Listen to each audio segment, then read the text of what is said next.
It's a funny thing, isn't it? How sometimes a voice, just a voice you haven't heard in ages, can pop up and suddenly, bam, all these memories come flooding back. Yeah. That's apparently what happened for one of you. You were on YouTube, and there was Zhang Fengzhu's podcast. After, well, years of her being known for other things. Right. For anyone who was kind of following Chinese internet stuff back in the early 2000s, her name probably rings a bell. Oh, definitely. That whole precocious prodigy thing, her rapid rise, and gosh, the arguments on Kurz about her getting into university, that was intense. And what really struck us about your reaction wasn't just, like, remembering her, but the feeling behind it. You said you felt moved, sad, and a mix of complicated emotions when you heard someone describe her as having become peaceful. Which you saw as, like, really high praise. Exactly. And that tells you something, right? It's not just her story. It's how these individual journeys get tangled up with these massive shifts in culture and society. Yeah, precisely. And you didn't stop there. You noticed something broader, how you put it. Many celebrities who have disappeared within the wall have inadvertently been found in some corner outside the wall. That felt like a symptom of something much larger. So that's what we're diving into today, this whole dynamic, the wall inside versus the wall outside, using Zhang Fengzhu's journey as sort of our guide. We want to look at how information moves or doesn't move, and what that does to people's choices, to what we all remember collectively, and, yeah, those really complex emotions you felt. Connecting it maybe to the bigger picture, this reappearance of figures like her outside China's usual internet space, it really points to something changing in how public conversation happens, doesn't it? Absolutely. The way people and their ideas are moving across these, well, metaphorical walls. Yeah, it makes you ask big questions. Questions about expression, censorship, and how memory even works in this digital age. Okay, so let's maybe start at the beginning. Jiang Fengzhu's public life. She got famous really young, didn't she? Publishing books, having a column in the Southern Metropolis Daily. Yeah, a real child prodigy that definitely created a very high-profile image right from the get-go. But that kind of early fame, especially in China, it brings intense scrutiny, right? Oh, absolutely. That child prodigy label, it's like a double-edged sword. You get the recognition, sure, but you're also under this constant microscope, immense pressure. Which brings us to 2008, the UNEF mission thing. Her Gaokao score was 561, lower than the usual cutoff. Right. But she got in with that 60-point reduction, a special program admission. And that just blew up. Huge public debate about, fairness in education, what Tsinghua was playing at. It really hit a nerve. Because, well, the Gaokao is seen as this key path for social mobility in China. Any hint of unfairness, it just ignites these massive public anxieties. And wasn't there also that rumor about her Gaokao Chinese essay being blank? Yeah, that kept floating around. Later it came out she hadn't finished it, misread the time or something, but still scored, like 117. Which, just added more fuel. Especially on those forums, like Vu Yuzu, where you remember people arguing fiercely. She became this really controversial celebrity. And that online reaction is key, I think. Those platforms, and others, they were these raw, immediate spaces for public opinion. It amplified everything, the good and the bad, directed at her. Probably shaped how she saw the whole public discourse thing pretty early on. You'd have to think so. And the controversies kept coming, even after university. 2012, she graduates, boom, she's deputy editor at New Weekly. Raised a few eyebrows, yeah. And same year, the plagiarism accusations about her book, Mr. Baizi. Fengzhu was involved in those claims. I remember her response, something like, better to bury oneself in writing and let time prove everything. Kind of telling. Yeah, it's just maybe a shift, right? Instead of fighting every battle publicly, focus on the work long term. Let that speak for itself. Maybe learning from those earlier experiences. But then, 2014, another one. An opinion piece, Resist All Resistance, apparently had factual errors. More online criticism. It seemed relentless, constant scrutiny. Must have been incredibly taxing, especially starting so young in the public eye. Totally understandable if she started looking for, I don't know, different ways to engage with things. Which kind of leads into her own reflection. She talked about university, that struggle between accepting the environment and maintaining oneself. Yeah. And finding that writing for her gave her a sense of security. That tension is pretty universal, I think. Yeah. Especially when things are changing so fast around you. And the idea of writing as security, that's powerful. Like, amidst all the external noise, her own creative work was her anchor. Then she goes and spends a year living alone in Tokyo. 2016, she called it a rescue. Said it helped her get past those labels, young female writer, failed child prodigy. Helped her accept herself more, focus on just being a writer. That time away in Tokyo seems like it was huge for her. Stepping out of your usual world can give you so much perspective. Time to think, shed those identities people stick on you. And she had that realization too, didn't she, that escaping cannot obtain a purely ideal life. You can escape the place, but you cannot escape the trivialities of life. Yeah, that shows real growth, self-awareness. You can't just run away from everything. And it led to wanting to cover the past with a larger future through her writing. Like, okay, let the work define me now. Exactly. Taking back control of her own narrative, not just being stuck with the old labels, which kind of sets up what she's doing now. Right, the 1-Inch podcast, which is where you found her again on YouTube, co-produced with Canley and Mang, weekly updates. And the themes seem really connected to that idea of peacefulness you heard about. The title itself, 1-Inch, feels like, I don't know, focusing inward, pulling back from that intense public glare, maybe. Could be. And the fact that peacefulness is now something she values highly, that points to a real shift in what's important to her, a different way of being in the world. The podcast aims apparently to broaden the boundaries of criticism and create a space where one is not afraid to say the wrong thing. Wow. In today's China, that sounds pretty significant. It really is. I mean, given the constraints on public speech there, making any space for open, honest talk, even with risks, that's valuable. Maybe even brave.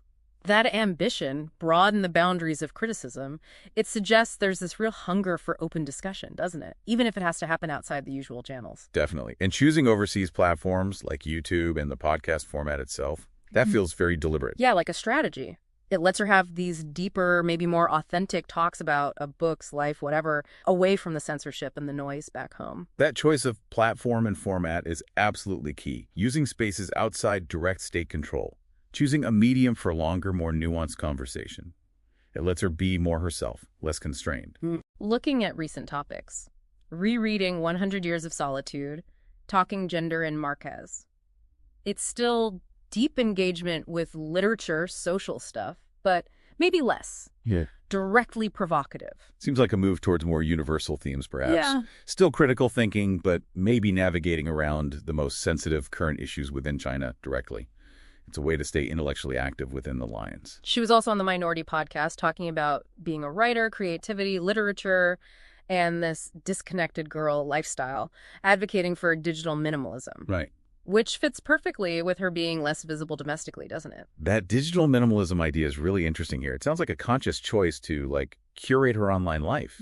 Step back from the constant churn and potential backlash on those big domestic platforms. So it's not a total retreat, this disconnected girl thing. It's more like active resistance against being overwhelmed by exposure and, fragmented information bites. Exactly. It's like reclaiming focus, Yeah. putting energy into deeper work and thought, not just reacting all the time to online drama. And this really shows a new way she's engaging publicly, right? Moving from those high-traffic, often controversial domestic platforms to these maybe more niche but deeper overseas ones to keep her peacefulness. Yeah. And maybe that's a path others in similar situations are finding too. It's a major adaptation. Instead of banging your head against the restrictions at home, find other spaces to keep doing your thing. Connect with an audience that wants that deeper discussion. It shows real resilience, finding ways to keep your voice alive. And it helps to remember those earlier controversies we talked about, just for context. They really set the stage for these later choices, this drive for a more private, focused life. It's interesting, isn't it, how those early challenges, tough as they must have been, might have actually shaped her current approach. Yeah. A very direct education in public opinion dynamics Right. and the limits of engagement in that controlled environment. Okay, let's zoom out now. Think about the wider scene inside and outside China. You mentioned that thing about public figures kind of disappearing inside China. And that seems linked directly to tighter controls on speech and that massive internet censorship system, people call it the world's most complex, right? That's a key point. The censorship in China isn't just blocking websites. It's way more sophisticated surveillance, taking down content, pressuring people in media to stick to the official line. And it's not just what they actively block or take down. There's that chilling effect, too. People censoring themselves. Exactly. Public figures, especially, they avoid risky topics and don't get in trouble, which means the public conversation gets smaller, more uniform, which probably feeds into that sadness and those mixed feelings you described, That chilling effect is so sneaky. You don't always need direct censorship. Just knowing there could be bad consequences makes people silence themselves. And that can be just as damaging to having diverse voices out there. We've seen so many examples, haven't we? Dissidents, lawyers like Wilfeng Xiong, Lu Siwei, journalists, artists like Ai Wei. And the pressure takes so many forms. Prison, being forced back if they're abroad, house arrest, work censored, passports taken away, always the risk of criminal charges. And Peng Shuai's case, that was huge internationally. Those examples really paint a picture of what people face if they step out of line or offer critical views in China. The stakes are incredibly high. So given all that, finding these traces outside the wall, as you put it, becomes incredibly important. Platforms overseas, YouTube, Apple Podcasts, Twitter, Facebook, they've become essential spots for Chinese public figures, intellectuals, journalists, artists to keep speaking, keep having some influence. They offer this crucial alternative space. Now, they might not be totally free from all pressures, but generally there's way more freedom than on platforms inside China's firewall. And you get that relative freedom of speech. You can actually have discussions on topics that are totally off limits back home. Like Zhang Fengzhu wanting to broaden the boundaries of criticism on her podcast. That's possible there.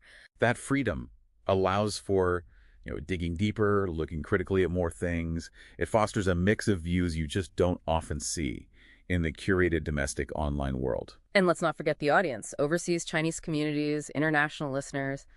They're a vital base for these outside-the-wall voices. Absolutely. They provide listeners, sure, but also a sense of community. Validation, maybe, for people who might feel silenced or sidelined within China. But these platforms, they're not just like broadcast channels. They're acting as archives too, right? And spaces to kind of reshape collective memory, which is huge when you think about information control back home and how history can potentially be rewritten. Incredibly important. When censorship can erase things within China, these overseas platforms become these vital keepers of records, of perspectives that might otherwise just vanish. They help maintain a fuller, more complex picture. Yeah, exactly. By keeping and spreading what these people say, their work, their stories, these platforms help preserve a shared memory for a whole generation. They fight against forgetting. That feeling you had meeting an old friend, that really speaks to that power, doesn't it? Connecting through shared memory. That connection to the past, it's fundamental for keeping any kind of group identity together.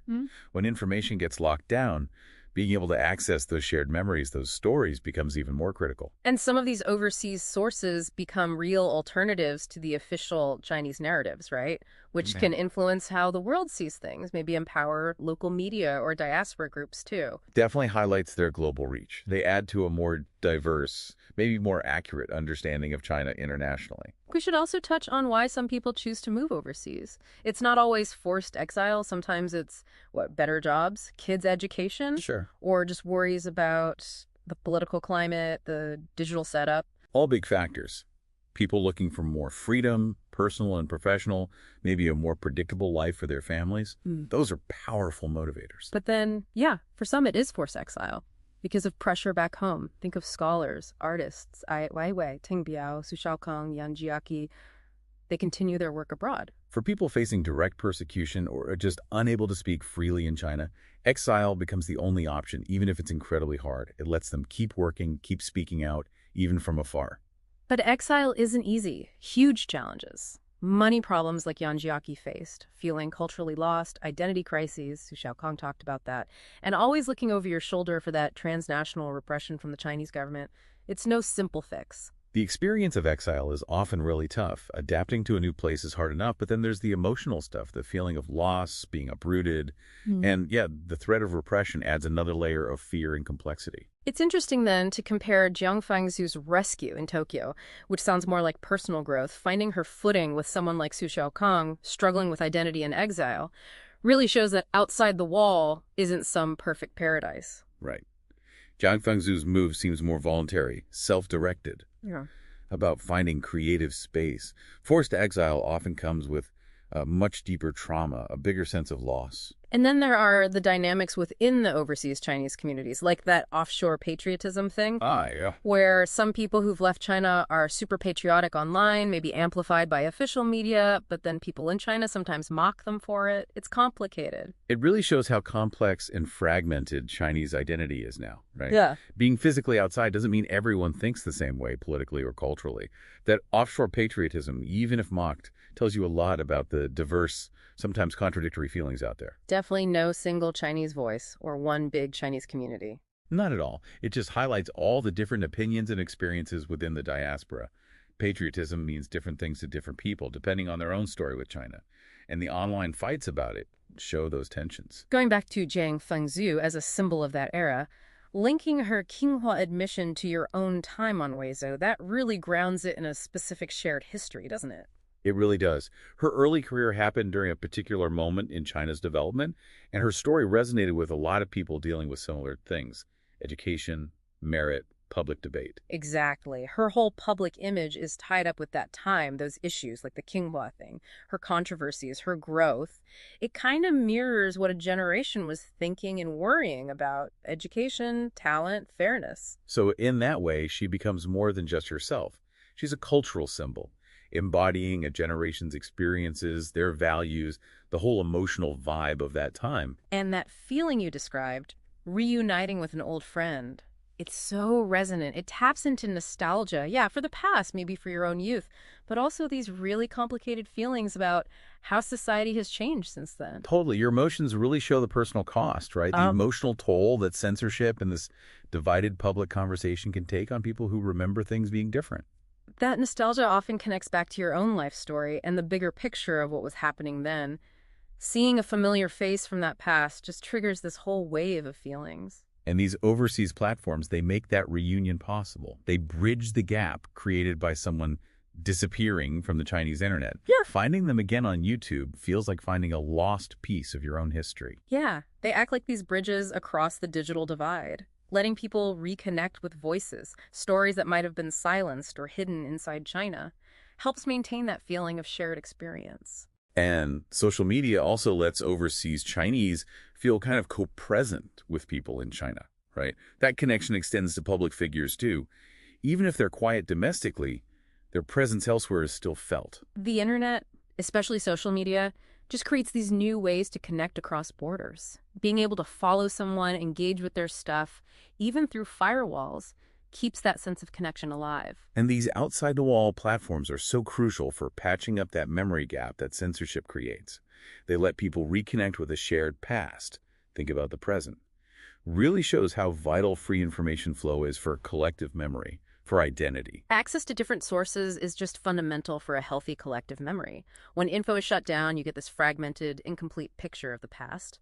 Overseas platforms fight that by offering other perspectives, saving more stories. Okay, let's unpack those specific emotions you felt. First, being moved. Where does that come from? Maybe seeing her resilience, finding peacefulness, finding new ways to express herself in this tough environment. Yeah, and maybe her shift towards deeper thinking about literature and life, her whole strategy of filtering info, controlling her exposure. That feeling of being moved, it probably comes from seeing someone navigate huge challenges and still find a way to keep creating, keep thinking. Yeah. Her choice to prioritize inner peace, meaningful work, that resonates if you're feeling similar pressures yourself. Okay, then the sadness. That feels like nostalgia, right? For an era that felt more open, a sense of helplessness about the public sphere shrinking, maybe disappointment that certain possibilities didn't pan out. Yeah, that sadness seems like mourning a loss of what was, concern about current restrictions, recognizing that space for diverse voices, critical thought, is narrowing inside China. And finally, those mixed feelings. That tangle of nostalgia and reality, right? Individual destiny versus historical forces. Pessimism bumping up against optimism. And maybe you're looking at her journey to peacefulness, seeing it as an act of choice, maybe survival strategy, and reflecting on your own experiences, your own values in comparison. Those mixed feelings just capture the sheer complexity of it all. Navigating change, dealing with these tough realities, there's always that tension. Past versus present, individual agency versus bigger forces. Her choices are one way through it, and it makes sense you'd reflect on your own path looking at hers. Now, that metaphor you used was really striking. Midnight has arrived and you can't see your fingers. Wow. That sounds like it represents information blackout, speech suppression, deep uncertainty about what's next, all tied to voices disappearing inside China, and just a really bleak view of the current situation. It's a powerful image. Midnight. It really gets across that feeling of darkness, obscurity, not knowing where things are going, being in a place where info is scarce and speaking freely is risky. And you can see how the tightening censorship feeds that feeling. The internet controls, blocked sites, social media monitoring, choked information flow, cracking down on critical voices. The whole system creates this environment where it's harder and harder to get different viewpoints, to have open conversations. It can feel like being surrounded by darkness, unable to see clearly. And seeing the ongoing crackdowns, Peng Shuai, Guo Fengsuang, Lu Xizhui, those examples just reinforce that midnight feeling, adding to the confusion, the powerlessness. Those cases are stark reminders of the risks. They create fear, discourage others from speaking out, and just make the midnight feel deeper.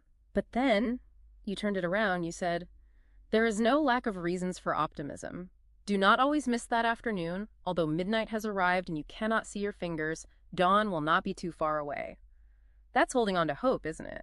Believing in possibilities even when it's dark. That contrast, midnight versus the hope of dawn, it shows this incredible resilience, a refusal to just give in to pessimism. It's saying, okay, it's bad now, but change can happen. A brighter future is possible. So where does that optimism come from? Maybe from individual resilience, like we see with Jiang Fengzhu, her finding peace, finding new ways to create. Individual resilience is definitely a huge source of hope. Seeing people adapt, find ways to express themselves, hold on to their integrity against the odds, that's inspiring, even when times are tough. And just the fact that those overseas platforms exist, providing those relatively free spaces, that digital sanctuary you mentioned, that's got to be part of it. For sure. Those platforms are lifelines. They offer a space for different views, for connections to be maintained across all those barriers. And information does still trickle through, right? Despite the firewall, stuff gets in and out, connections are maintained. That flow, even if limited, maybe that's a reason for hope too. That flow, even if it's sneaky or needs workarounds, it shows that basic human drive for knowledge, for connection. It suggests maybe you can't ever completely control information. Perhaps there's also a belief in, historical cycles, the idea that tough times don't last forever. Yeah, taking the long view can give you hope. Believing that the current situation isn't permanent, that things might open up again eventually. Or maybe just trusting in that basic human instinct. For freedom, for connection, believing in the power of individual perseverance, individual connections outside of all the big political narratives. Ultimately, yeah. And believing in people's innate desire for freedom, the strength of individual action and connection, that can keep hope alive even in the darkest times. It suggests that even in the midnight, the seeds for something new are there. It's almost like Jiang Fengzhu's peacefulness. It's not just personal, it's like a philosophical choice for this era. Yeah. Rejecting the noise, the superficial stuff, focusing on real thinking, real creation. It's a way to build some inner certainty when the outside world feels so shaky. Maybe offering a kind of path for others feeling lost in that midnight. Yeah, her focus on inner peace, on meaningful work. Yeah. You could see it as a form of resistance, building inner strength, focusing on what really matters. Yeah. That gives you stability, purpose, even when the world outside is chaotic. So, yeah, looking at her whole story, Jiang Fengzhu's journey really is like a small picture reflecting the experiences of so many Chinese intellectuals, media people today. Exactly. You see the whole arc. Early fame, controversy, then navigating censorship, pressure, and finally finding these new outlets, new spaces for expression, maybe some inner peace on these overseas platforms. Her path just perfectly shows how individual lives get caught up in these huge historical shifts. And it highlights how much personal choices, personal resilience matter when you're navigating these really complex, restrictive situations. And we've seen how these two spheres, inside and outside, are becoming more distinct, yet they're still linked in subtle ways. Those overseas platforms, they're like crucial hubs keeping Chinese culture and thought flowing, and they still have this quiet interaction with what's happening inside. Yeah. Despite the walls, ideas and cultures still find ways to move. They find different channels, reach different audiences, both inside China sometimes through workarounds, and definitely internationally. And there's definitely loss and sadness in all these changes. We have to acknowledge that. But like you said, there are also new possibilities, new hopes starting to emerge from it. The whole landscape is shifting. And yeah, that brings challenges, but also adaptation, innovation. People find new ways to connect, new ways to speak. And it's worth remembering that figures like Zhang Fengzhu, staying active outside the wall, they're contributing to a kind of unofficial cultural exchange, aren't they? Definitely. Their work, their voices, they offer different takes on China to the world, to overseas Chinese, and maybe even provide reference points for people inside China who manage to access their stuff. They add to a richer, more complex understanding of China globally, offering those alternative stories, perspectives that push back against just one dominant narrative. So wrapping this up, while we see that midnight reality you talked about, it feels important to also spot those glimmers of dawn.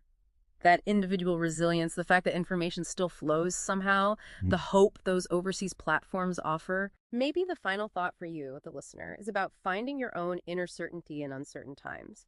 Focusing on meaningful creation, meaningful thought, keeping that critical thinking going, staying open-minded, and valuing connections, because maybe that's how we find direction, find strength in the darkness, paving the way for whatever comes next.